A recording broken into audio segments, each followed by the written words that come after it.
نحمدہ ونصلی علی رسولہ الکریم اما بعد فاعوذ باللہ من الشیطان الرجیم بسم اللہ الرحمن الرحیم۔ عزیز دوستو، السلام علیکم ورحمۃ اللہ وبرکاتہ۔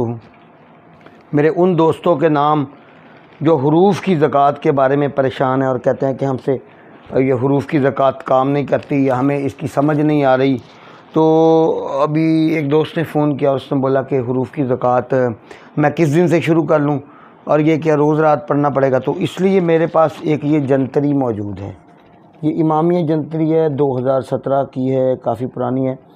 تو یہ دیکھنے کے لیے صرف میں نے یہ رکھی ہے کہ آپ کس طرح زکوٰۃ ادا کریں گے، ان میں صرف وقت دیکھنا ہے، منازل دیکھنی ہے۔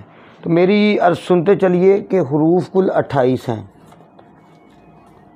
ہمارا مقصد صرف یہ نظام یہاں سے پڑھنا ہے اور دیکھنا ہے، باقی جنتری میں سے کوئی معاملات دیکھنا ہمارے لیے ضروری نہیں ہے۔ یہ دیکھیے گا، یہ وقت ہم دیکھ رہے ہیں، یہ دیکھیں قمر فی المنازل، قمر فی البروج۔ اب یہ منازل ہم دیکھتے جا رہے ہیں، یہ دیکھیں یہاں سے چاند کی پہلی منزل شروع ہو رہی ہے شرطین، اگر کوئی بندہ دیکھ سکے۔ یہ 3:10 پہ شروع ہو رہی ہے۔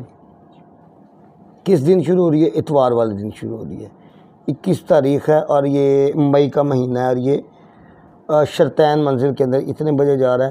اور 1:30 پہ یہ جو معاملات ہیں وہ یہ تو بروج کے اندر آ گئے نا۔ اب 1:30 کو چھوڑ دیجئے، اب دوسری منزل ہم دیکھ لیتے ہیں، بطین۔ اب یہ دیکھیں کہ دوسرے دن یعنی پیر والے دن بطین، یعنی یہ دوسرے دن 1:11 پہ چاند اس کے اندر داخل ہو رہا ہے۔ یہ حرف الف کی منزل ہے شرطین، اور یہ دوسری حرف با کی ہے۔ تو اتنے بجے سے اتنے بجے کے درمیان ہمیں حرف الف کو با موکل 4444 مرتبہ ایک ہی نشست کے اندر پڑھنا ہے۔ پھر یہ با کی منزل ہے، پھر یہ جیم کی منزل ہے، یہ دال کی منزل ہے، یہ ہا کی منزل ہے۔ اچھا، اور اب یہ دیکھیے گا جو کہتے ہیں ڈیلی ایک منزل میں اب عمل پڑھ لیں، یہ ایک ہی دن میں 2 منزلیں لگ رہی ہیں، یہ غور فرمائیے گا تھوڑا سا۔ 3:46 پہ اور 23:58 پہ، تو ایک حرف کی زکوٰۃ اس میں دی جائے گی، دوسرے کی اس کے اندر دی جائے گی۔ میرے خیال میں یہ بہت ہی آسان اور عام فہم طریقے میں سمجھا دیا ہے۔ حروف کی زکوٰۃ دینے کے اوپر میری ایک ویڈیو بڑی مفصل، جس میں یہ حروف اور یہ کیا پڑھنا ہے وہ پڑھنے والی چیز بھی لکھی ہوئی ہے، جس طرح ہر حرف کو پڑھنا ہے وہ طریقہ بھی لکھا ہوا ہے، اور اس کے بعد یہ منازل بھی بتائی گئی ہیں، اور ہر چیز ترتیب کے ساتھ اس کے اندر بتائی گئی، وہ بھی اسی چینل کے اوپر پڑھی ہے، دوست اس کو دیکھ لیں۔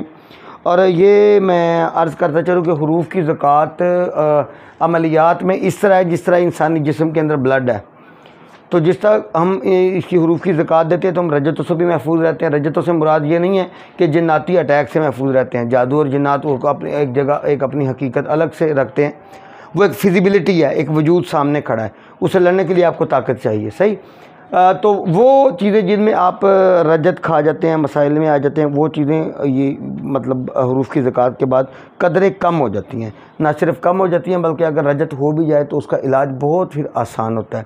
اللہ رب الکریم ہم سب کو عمل کرنے کی توفیق عطا فرمائے۔ جو دوست ابھی بھی نہ سمجھیں تو وہ مجھ سے واٹس ایپ کے اوپر میسج کریں۔ اب دیکھیں نا، کال کرتے ہیں دوست اور کال کر کے اسی وقت جواب مانگتے ہیں، مجھے ایک دن میں 700 800 واٹس ایپ میسیجز لگے ہوتے ہیں اور کالز بھی لگی ہوتی ہیں، ان کا جواب دینا اگر میرے لیے مشکل ہوا تو انشاءاللہ کمنٹ کے اندر میں آپ کو جواب ضرور دوں گا۔ السلام علیکم ورحمۃ اللہ وبرکاتہ۔